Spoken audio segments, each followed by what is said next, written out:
नमस्कार, आप देख रहे हैं महामुकाबला। मैं हूं आपके साथ राजश्री थवाईत। और देश में लोकसभा चुनाव चल रहे हैं। एक तरफ देखा जाए तो वोटिंग की प्रक्रिया चल रही है, वहीं दूसरी तरफ चुनाव प्रचार भी जोरों शोरों से चल रहे हैं।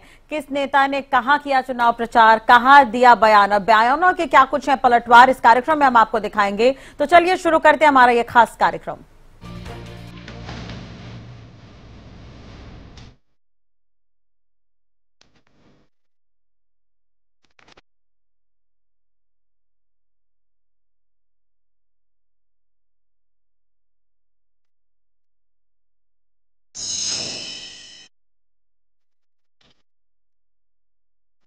देश में चल रहे लोकसभा चुनाव में अब तक 2 चरण की वोटिंग हो गई है, जिसके बाद अब 7 मई को तीसरे चरण की वोटिंग होनी है। तीसरे चरण की वोटिंग के चलते चुनाव प्रचार थम गया है और 7 मई को 12 राज्यों की 94 सीटों पर वोटिंग होगी। तीसरे चरण के चुनाव में अमित शाह, शिवराज चौहान, दिग्विजय सिंह, डिंपल यादव, सुप्रिया सुले समेत कई दिग्गजों का फैसला होगा। अब तक देश में लोकसभा के पहले चरण में 21 राज्यों की 102 सीटों पर मतदान हुआ। फिर 26 अप्रैल को दूसरे चरण में 88 सीटों पर मतदान हुआ, जिसके बाद अब 7 मई को तीसरे चरण के मतदान होंगे। 13 मई को चौथे चरण के और 20 मई को पांचवें चरण के, 25 मई को छठे चरण के, जहां पर हरियाणा की सीटों पर भी मतदान होगा। 1 जून को 7वें चरण का मतदान होगा और 4 जून को वोटों की गिनती की जाएगी। तो तीसरे चरण के चुनावी मैदान में कई दिग्गज हैं जिनकी किस्मत का फैसला भी होना है। तो लोकसभा चुनाव का ये तीसरा चरण, आपको बता दें कि 2024 के तीसरे चरण के लिए 7 मई को मतदान होगा। चुनाव प्रचार थम गया है। इस चरण में 12 राज्यों की 94 सीट हैं, काफी महत्वपूर्ण सीटें। गुजरात की जो सीटें हैं जिन पर वोट होंगे, और गुजरात की सभी सीटों पर इसके साथ ही मतदान हो जाएगा। यानी कि कुल मिलाकर गुजरात प्रदेश का जो चुनाव है लोकसभा का, एक प्रदेश के सारी सीटों पर चुनाव हो जाएगा तीसरे चरण के साथ।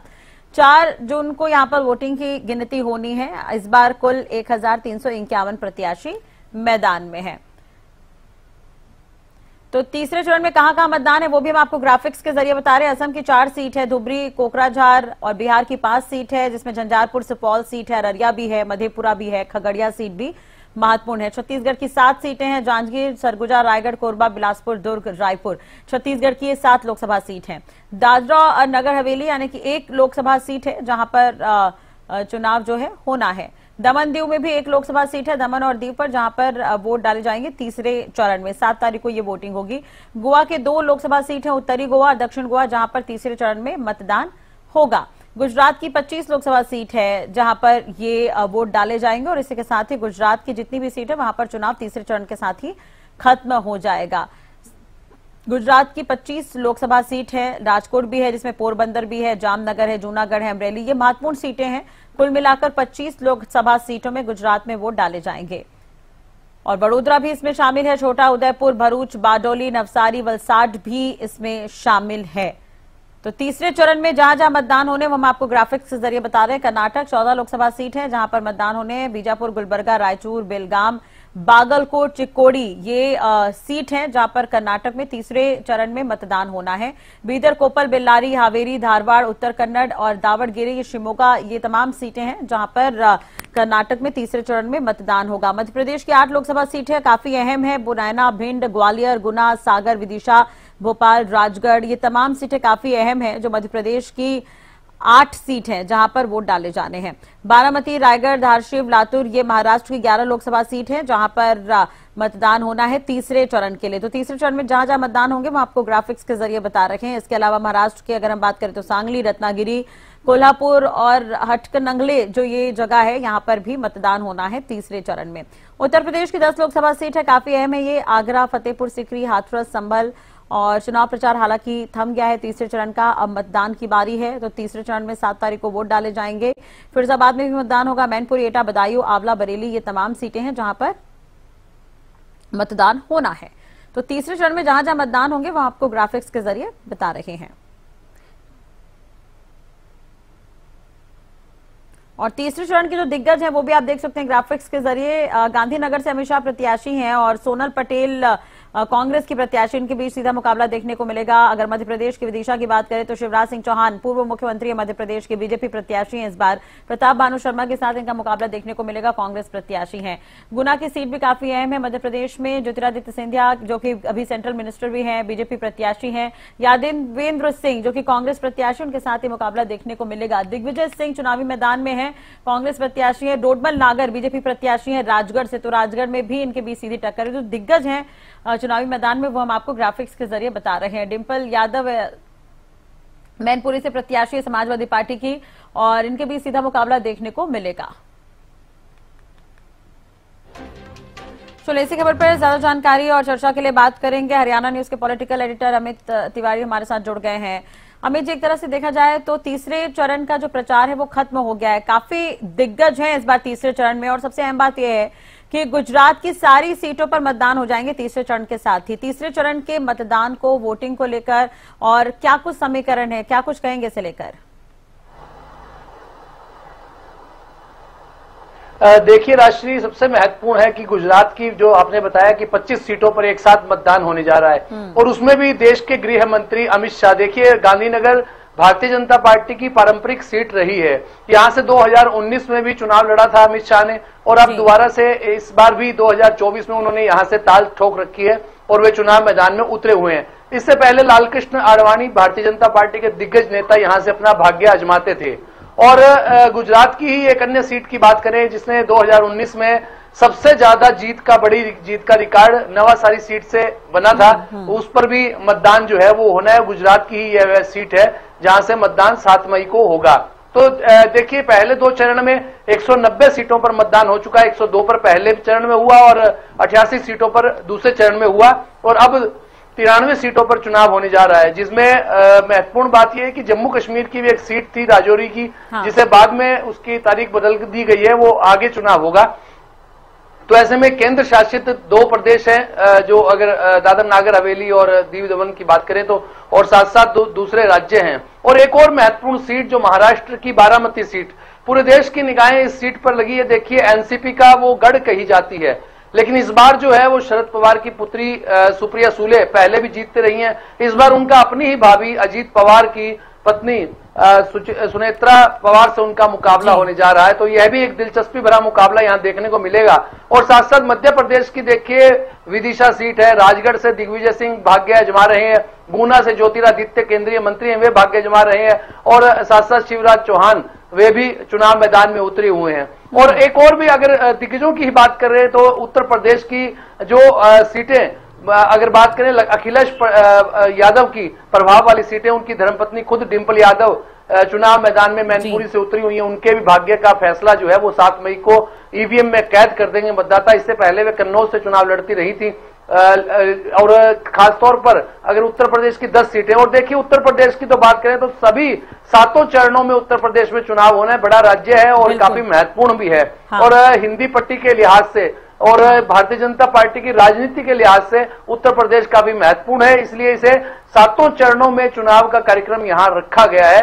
और चुनाव आयोग ने भी सुविधा के हिसाब से, ताकि सुरक्षा के प्रबंध पूरे रहे और तमाम जो व्यवस्था की जा सके वो करने की कोशिश की है। इसके अलावा कर्नाटक में भी, असम में भी कुछ सीटों पर, कर्नाटक की सीटें हैं, छत्तीसगढ़ की सीटें हैं, और यहाँ चुनाव होना है।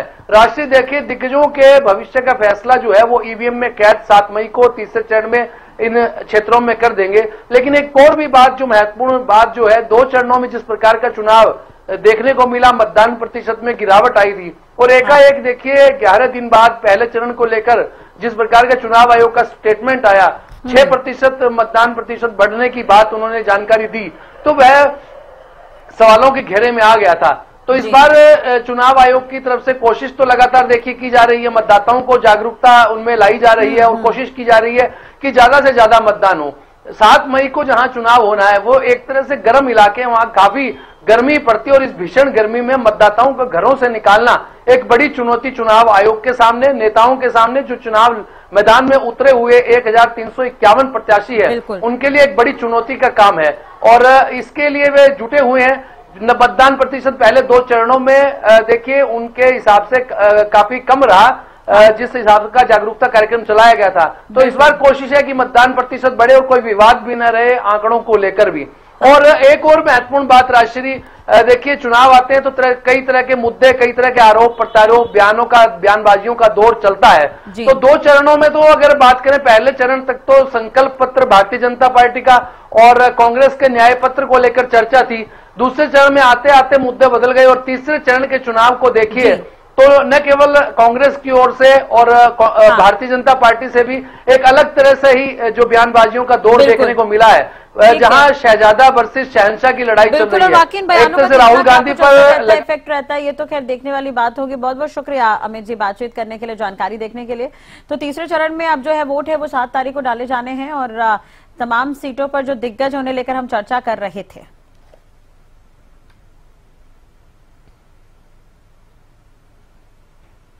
प्रधानमंत्री नरेंद्र मोदी रविवार को इटावा लोकसभा क्षेत्र में ककराई में जनसभा को संबोधित करते नजर आए। यहां से इटावा के अलावा मैनपुरी, कन्नौज और फर्रुखाबाद लोकसभा क्षेत्रों में निशाना भी साधा। कौन जानता है कि 2047 में 2047 में आपका ही बेटा बेटी प्रधानमंत्री बने, मुख्यमंत्री बने।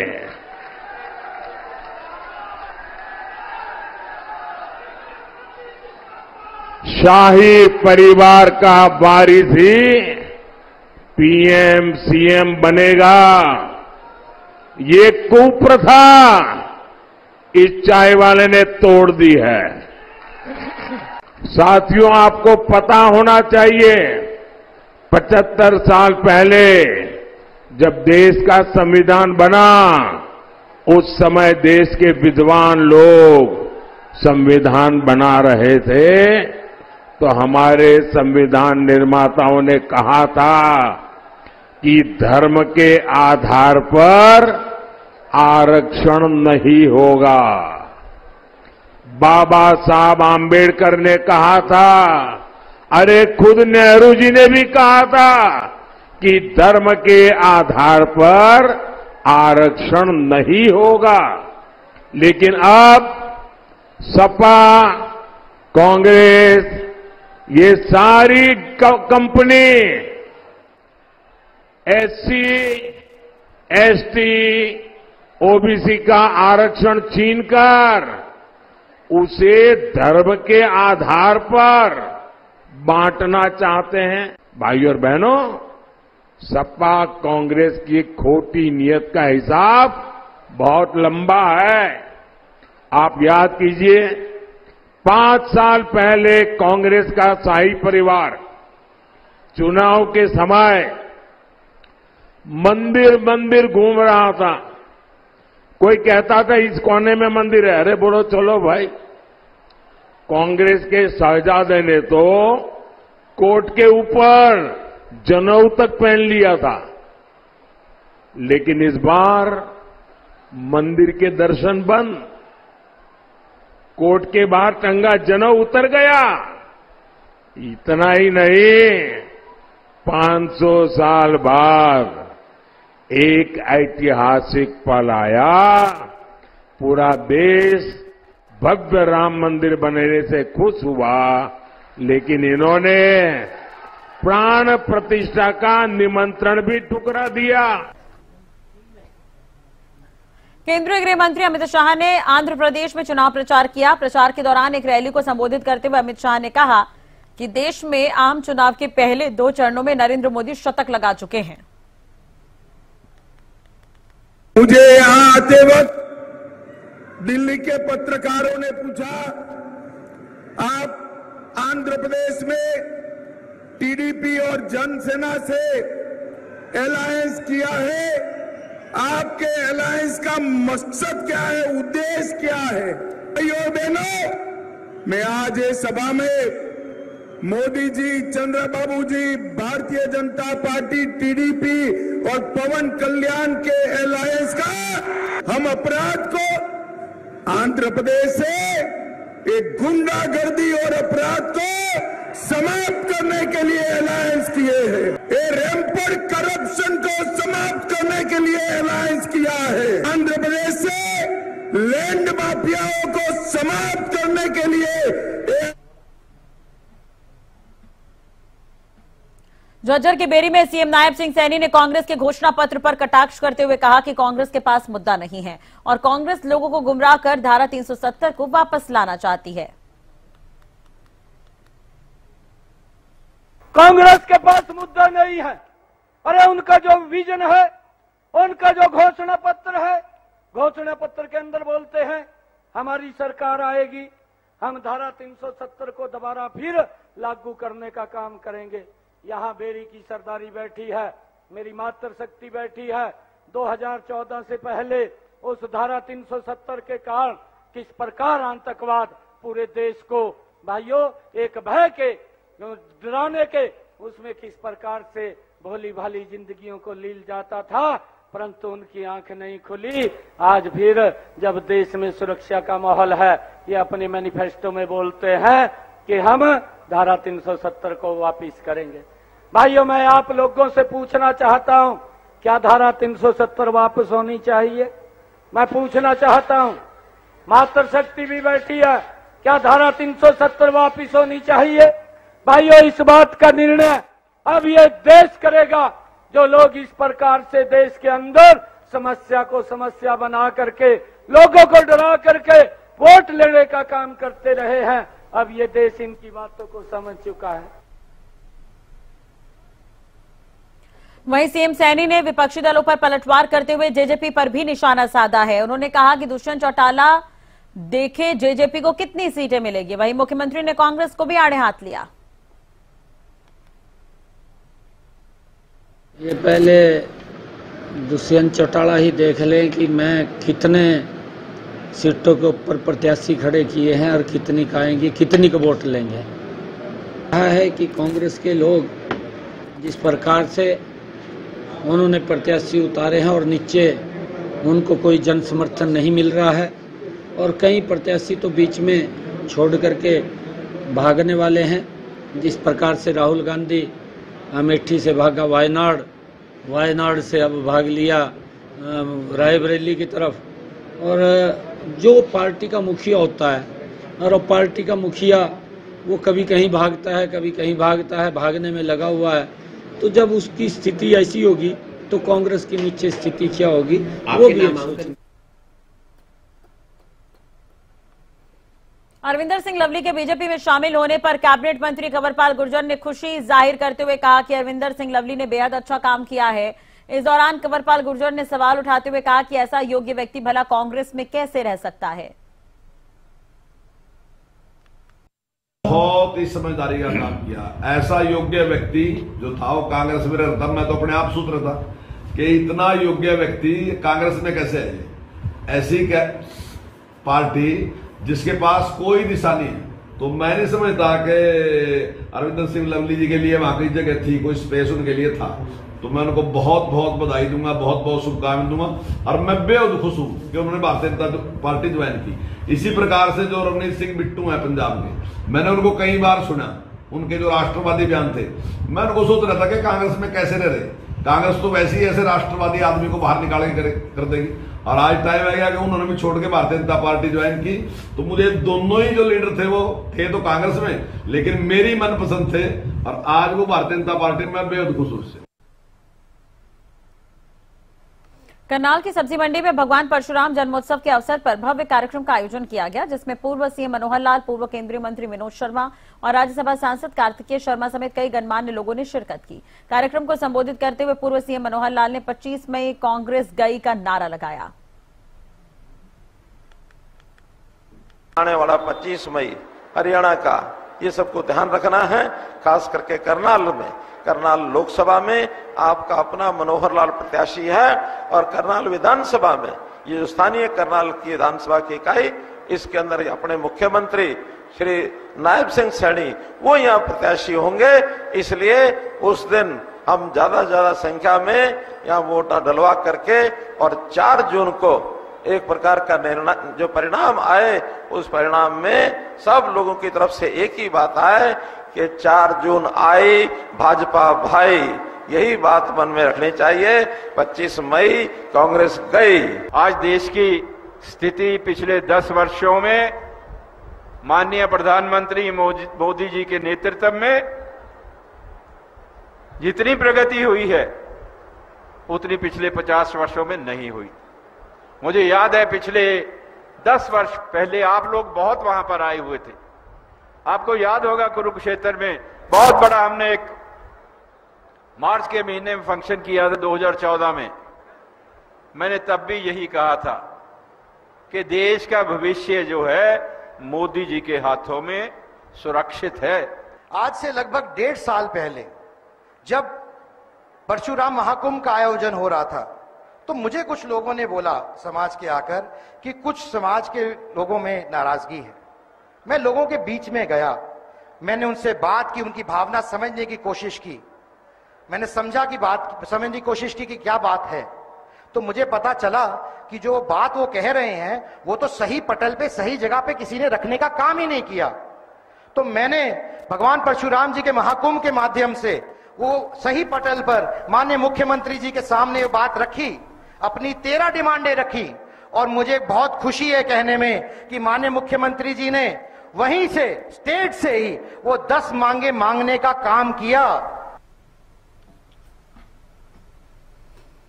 हरियाणा लोकहित पार्टी सुप्रीमो और सिरसा विधायक गोपाल कांडा ने तीसरी बार भारी बहुमत से मोदी सरकार बनने का दावा किया और कहा कि सिरसा से कमल खिलाकर जनता प्रधानमंत्री मोदी की झोली में डालेगी।